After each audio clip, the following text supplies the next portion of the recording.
Next carpy craze this. Want to go down? Go on then. You shit on me.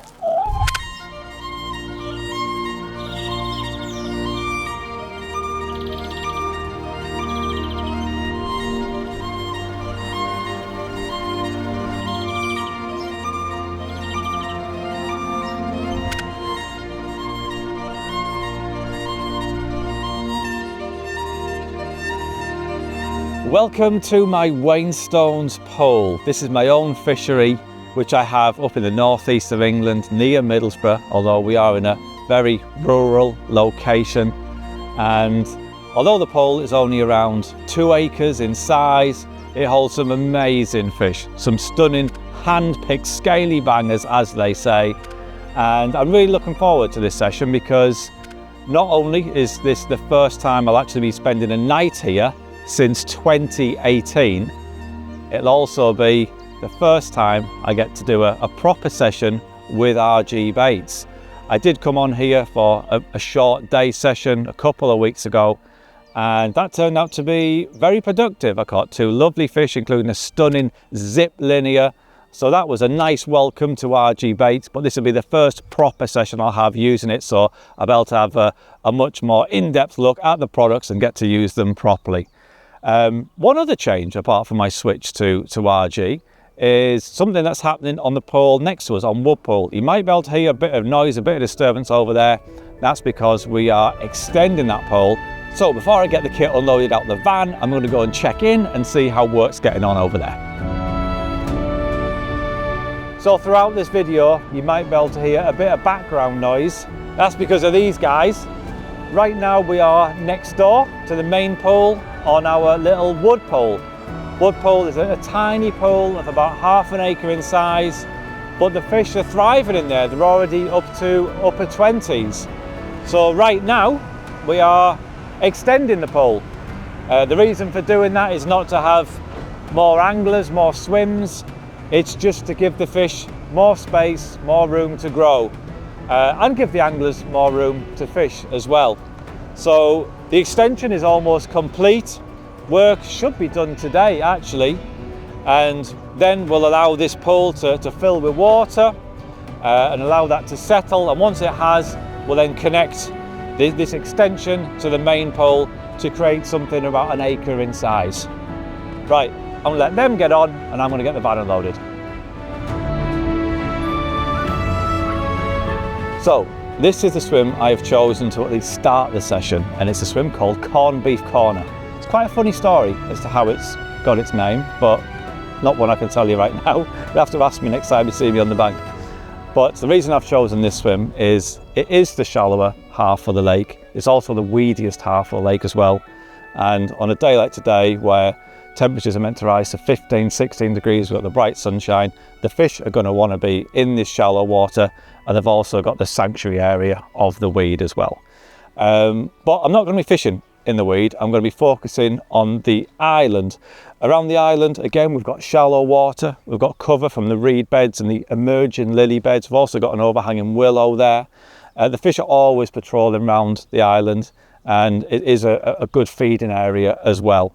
Again, we're going to be fishing in shallow water, and it allows me to present a couple of little ambush traps along that island as they're patrolling around, and hopefully one of those little traps can do me a bite today. Now, although I've plonked my gear in Corned Beef Corner, I do plan on baiting up a few other spots around the lake where I feel the carp are likely to visit during the day. Here we've got a very overlooked, shallow corner of the lake. There's lots of cover there with the overhanging trees. You've got lots of tree roots in the edges here as well. And like I said, it's an area a lot of anglers tend to ignore. So I'm just introducing a little bit of bait. It's only shallow down here as well. I think once that sun gets up, it'll warm these margins up. And I do feel like the carp could get in here at some point. So I've just got a couple of handfuls of crumbed up Red Sea squid. Just going to put that in just past these snaggy roots. And I'll keep an eye on this through the day. And if I see any carpy signs, then it could be worth setting a 1 rod trap.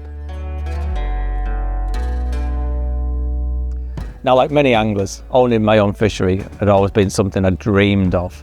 And I was very lucky that that dream became a reality back in 1994, when my dad and I first dug Wainstones Pool. It was very different back then. It was a tiny 3/4 acre day ticket mixed course fishery.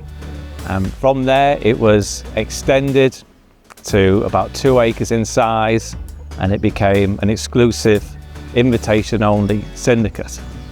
Then later on, or more recently, in 2020, we extended it again and made it a exclusive booking venue where a group of up to 4 people could book the lake exclusively for either a midweek session, which is Monday to Thursday, or a weekend, which is Friday to Sunday. And it's been very, very popular. All the fish that are in here now are very different from what was originally in here back in the mid-90s. Everyone's been handpicked from some of the best fish farmers, fish suppliers in the country. And for me, I think the best thing of all of owning a fishery is stocking those fish at small weights and seeing them grow into future monsters.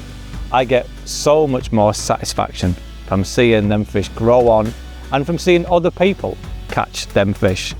Because I myself get very little time to actually fish here myself. In fact, this is the first time I think I've put a rod in the water, or certainly done a night, since 2018. I think a lot of people think, you know, owning your own fishery means you can go fishing all the time. And I'm sure that may be true for some fishery owners, but I know for the vast majority of fishery owners that they get very little time to fish their own venues.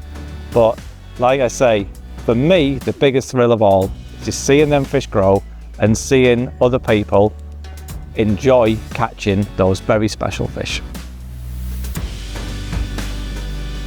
The rods are out, the kettle's on, more importantly.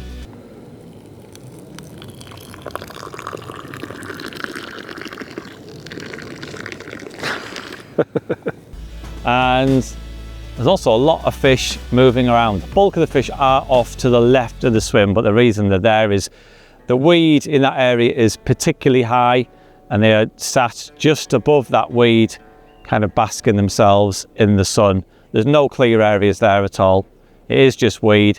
Prime for fishing a zig right where the fish are, but zigs aren't allowed on Wainstones. But I'm fishing close to where the fish are, up against the island in shallow water. So where those fish are cruising, sort of a foot, 18 inches under the surface in places, where I'm fishing up against the island, it's probably only 2.5 feet deep, 3 feet deep perhaps. So the reasons behind not fishing where the majority of the fish are is there it's probably about 5 feet deep. The fish are sat close to the surface. There isn't any clear areas, so I wouldn't be presented too well, and I'd also be fishing below where the fish are sat. Whereas here, I'm fishing just off the bulk of the fish in shallower water where I feel like there's a better chance of actually getting a bite on the bottom. Let's hope it pays off, eh?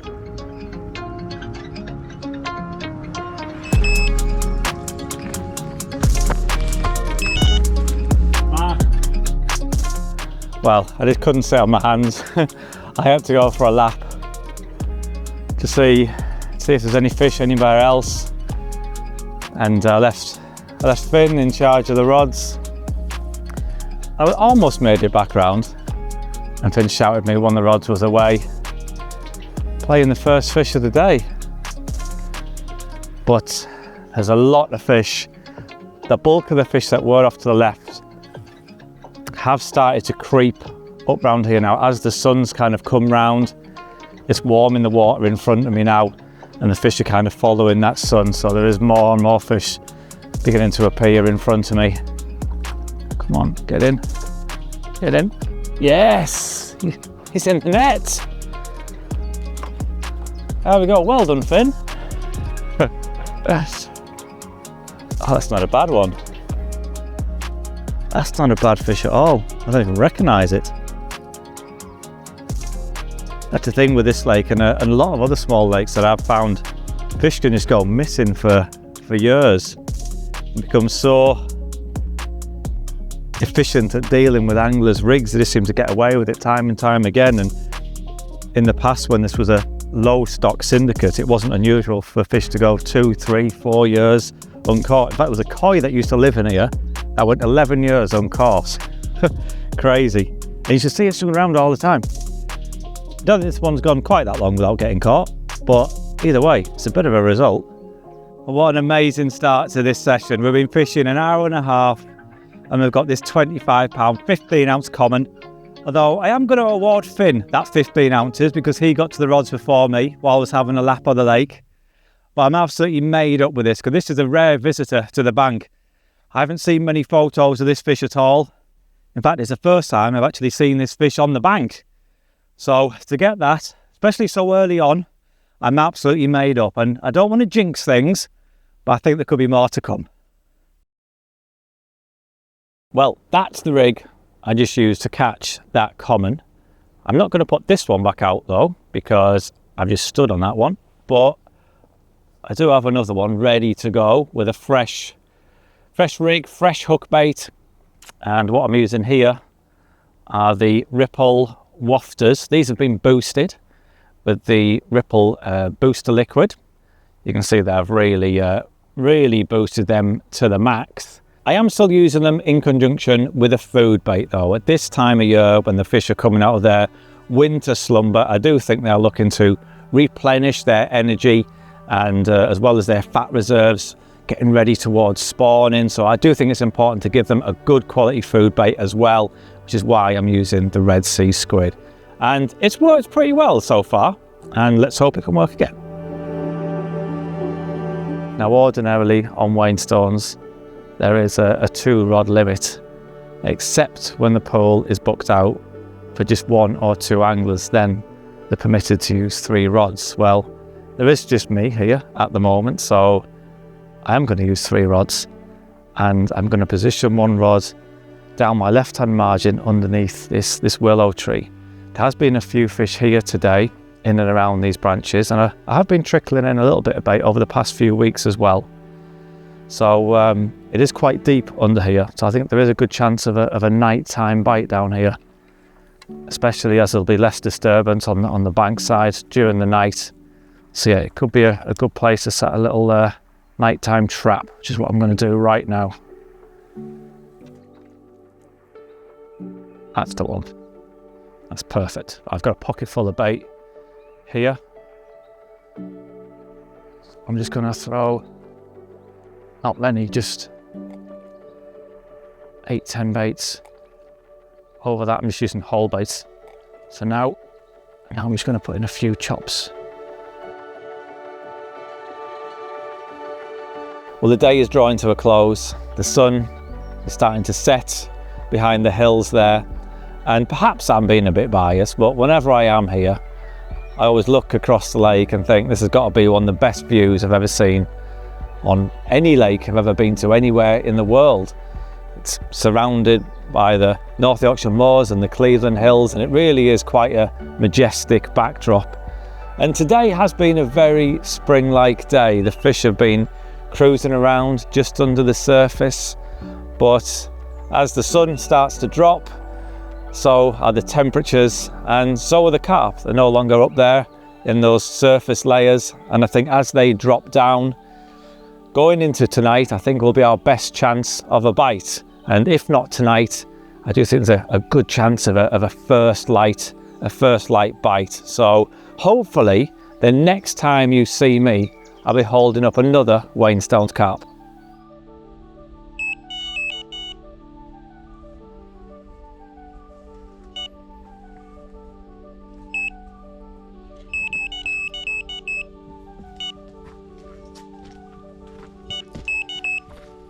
Well, it's about 10 o'clock. I was just thinking about getting in my bag for the night, and the same rod is away again. The rod on the island, underneath the willow.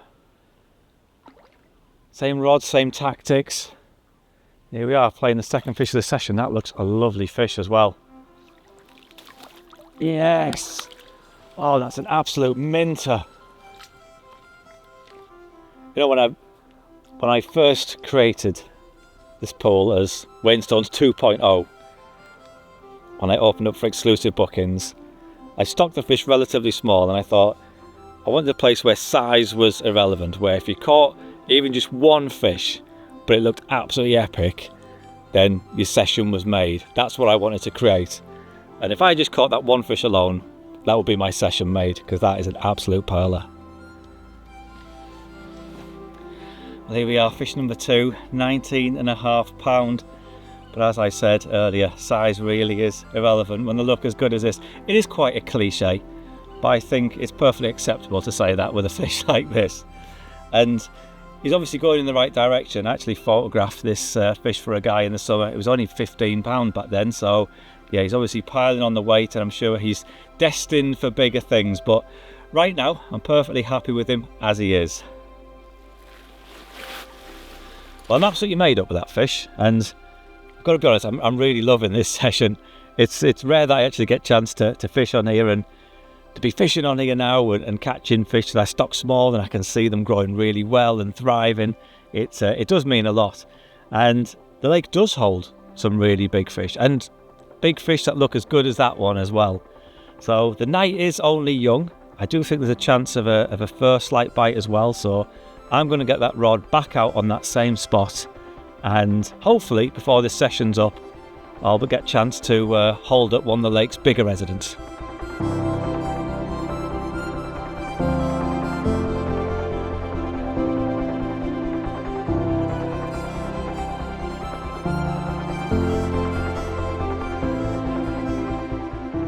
Well, good morning. I'm quite surprised to be saying this, but nothing else happened last night. It looked absolutely perfect as well. It was really mild, we had a bit of rain coming, there's fish boshing around all over. I was sure it was going to happen, but it probably didn't help the fact that around midnight we had a family of ducks land on the lake, and they absolutely demolished the rod that's been fished underneath that willow tree, the rod that's done me 2 bites. They were diving down, splashing around, continuously picking up the hook bait, and it got to about 3:30 in the morning. I gave up and I reeled that rod in. So they've just took off though, so they've kind of done the damage and left. But I think I need to be refreshing these other rods anyway. I felt like they should have produced, especially the rod on the island. I'm amazed that hasn't produced anything. So something's not right with that. Either it needs to be refreshed. Perhaps the fish have come in, cleaned everything out and just left the hook bait, or maybe it's just not sat quite right, but that definitely needs a refresh. I might even try a little bit more along the island, closer towards where I saw those fish yesterday. But I tell you what is a massive edge above, this is what I've learned above anything else during this session, is this. Now some may see a pizza box. I don't. I see a Union Jack bivvy mat. Big edge. So you might be wondering, why am I using a bait boat on such a small venue? Because Wainstones is just over 2 acres in size. So it's not because I'm unable to hit the distance. Maximum chuck on here is about 50 yards. It's not because I'm not able to cast accurately. I can. It's purely to minimize the disturbance.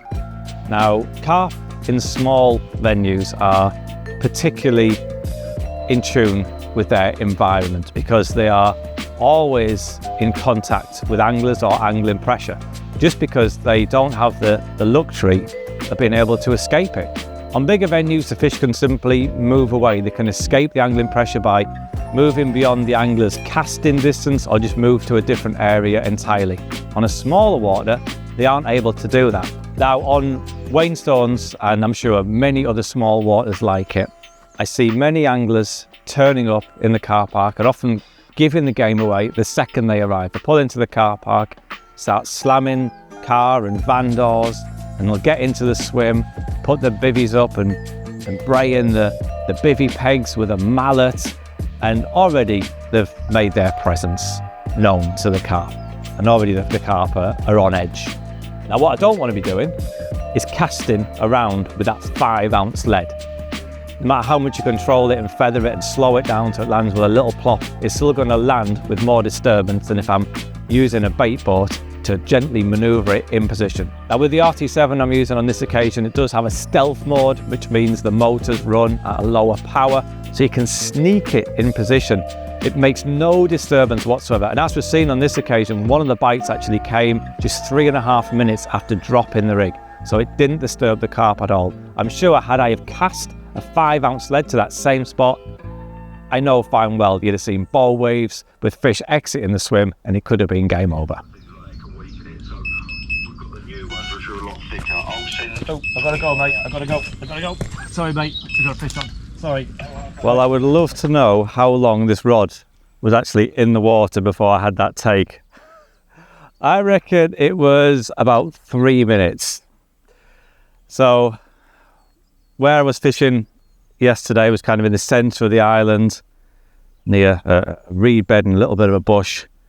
And I thought I'll just move it a little bit further off to the left, towards where we saw the bulk of those fish yesterday. We haven't seen them today. But yeah, I just moved that to a different spot. It was in a matter of minutes. And we're playing a third fish of the session. Now this one has weeded itself quite well. There is a lot of weed out there, a lot of weed. Normally though, this weed, it is quite brittle, so the line normally just cuts through it like cheese wire, and it's never ever an issue. It's rare to get them stuck. Come on, just give me a kick. There you go. There he is, there he is. Oh, he's popped. It's in that net. Yes, got him. That's the hat trick. Well, what a little porker that one is. 21 pound, 11 ounce, deceptively big. But he's got a right plump belly on him. So wide across the shoulders as well. And he's absolutely pristine. Yeah, I'm more than happy with that one. 3 fish for this session.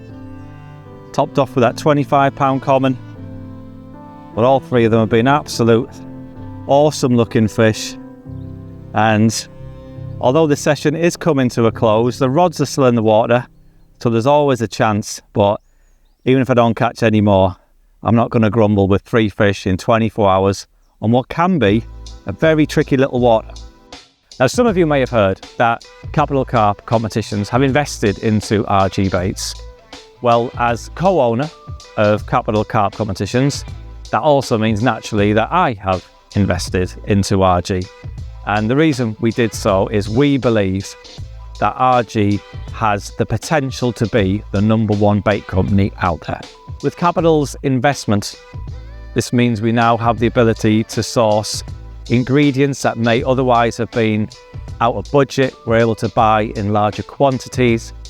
We're able to buy new machinery, improve logistics, all of which means we're able to roll more bait even quicker and delivered to your door faster than ever. Now for me, this is a super exciting opportunity. It allows me to be very much hands-on and create what I believe to be the ultimate bait.